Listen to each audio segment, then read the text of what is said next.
for Faith Book, the Book of Faith, the Word of God, the Bible. Magandang araw po sa ating lahat. Kamusta po kayo? Ngayon po ay araw ng Lunes. At ang ating FBK po ay matatagpuan sa Numbers 21 verses 6 to 9 o mga bilang 21 talatang 6 hanggang 9. At ganito po ang sinasabi. Dahil dito, pinadalhan sila ni Yahweh ng mga makamandag na ahas at maraming Israelita ang natuklaw ng mga ito at namatay. Lumapit sila kay Moises, sinabi nila, nagkasala kami kay Yahweh at sa iyo. Ipanalangin mo kami na kanyang paalisin ang mga ahas na ito. Nanalangin nga si Moises para sa Israel at ganito ang sagot sa kanya ni Yahweh. Gumawa ka ng isang ahas na tanso. Ilagay mo iyon sa dulo ng isang mahabang kahoy. Sino mang natuklaw ng ahas at tumingin doon ay hindi mamamatay. Ganon nga ang ginawa ni Moises, kaya lahat na natuklaw ng ahas ay tumingin sa ahas na tanso at hindi nga nangamatay. Nakikita natin ang buhay sa pamamagitan ng pagtingin sa larawan ng kamatayan. Pumunta si Jesus sa krus upang pasanin ang ating kasalanan at namatay sa kamatayang nararapat para sa atin. Sa Kanya lamang natin matatagpuan ang buhay. Ano pa po ba ang mapapansin natin sa talatang ito? Mapapansin po natin na may buhay sa gitna ng kamatayan.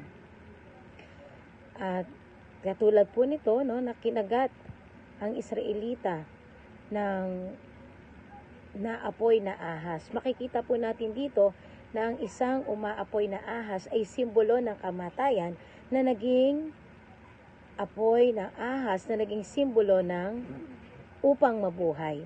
Ang simbolong ito ay larawan ng kamatayan. Ay talagang nagiging isang simbolo, isang larawan ng pagpapalaya. Kaya't makikita po natin sa buhay, ang pagtingin, sa buhay natin, sa pagtingin sa isang larawan na sumisimbolo sa kamatayan. At dito nakatakda ang yugto para sabihin ni Jesus sa John 3:16, kung maaalala niyo po, kung paano itinaas ni Moises ang ahas sa disyerto. Kaya't ang anak ng tao ay kailangang itaas upang ang bawat sumampalataya sa Kanya ay magkaroon ng buhay na walang hanggan.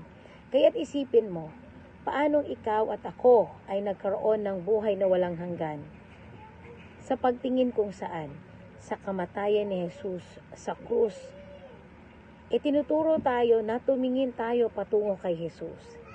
Itinuturo tayo na ang lahat ng kasulatan kay Jesus, ang lahat ng kasulatan ay tumutulong sa atin na maunawaan ang kaligtasan na mayroon tayo sa Kanya. Ang kaugnayan natin sa Diyos sa pamamagitan niya. Kaya tayo ay palaging manalangin. Tayo ay tumingin kay Jesus. Umasa tayo kay Jesus habang buhay. Umasa tayo sa kamatayan ni Jesus para sa ating buhay. Di ba nga po? Wala tayong kaligtasan mula sa kamatayan kundi dahil kay Jesus na namatay para sa ating mga kasalanan. So ano po ang sinasabi ng talatang ito? Na tayo bilang isang Kristiyano na nakita natin na ang Panginoon kung paano siya namatay para sa atin, para tayo tubusin sa ating mga kasalanan at paano niya tayong iligtas. Ano ang ating gagawin bilang mga mananampalataya na tinanggap? Tayo po ay manatili tayo na ginagawa natin ang naayon sa kalooban ng Panginoon.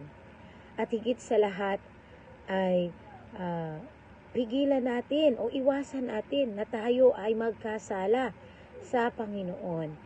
Dahil ang mga kasalanan ito ay minsan po ay yan, o kadalasan ay nagiging dahilan para tayo ay lumayo sa Panginoon. Huwag na po nating hintayin ang naranasan ng mga Israelita na tayo ay patayin pa ng Panginoon o tayo ay magkaroon ng matindi pang karamdaman dahil sa pamumuhay natin sa kasalanan.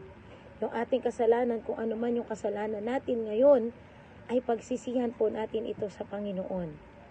At ang Panginoon, ang sabi nga po, siya ay tapat at banal na tayo ay patatawarin sa ating mga kasalanan. Nakita natin dito na ang ahas, simbolo ng kamatayan. Pero ang apoy na ahas na ito ay naging simbolo para sa kalayaan.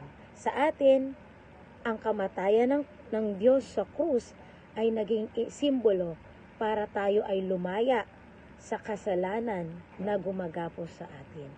Kaya sa araw na ito, nawa po tayo ay patuloy na tumingin sa Diyos at tayo po ay panatiliin natin na tayo ay mabuhay ng banal at naayon sa kalooban ng Panginoon.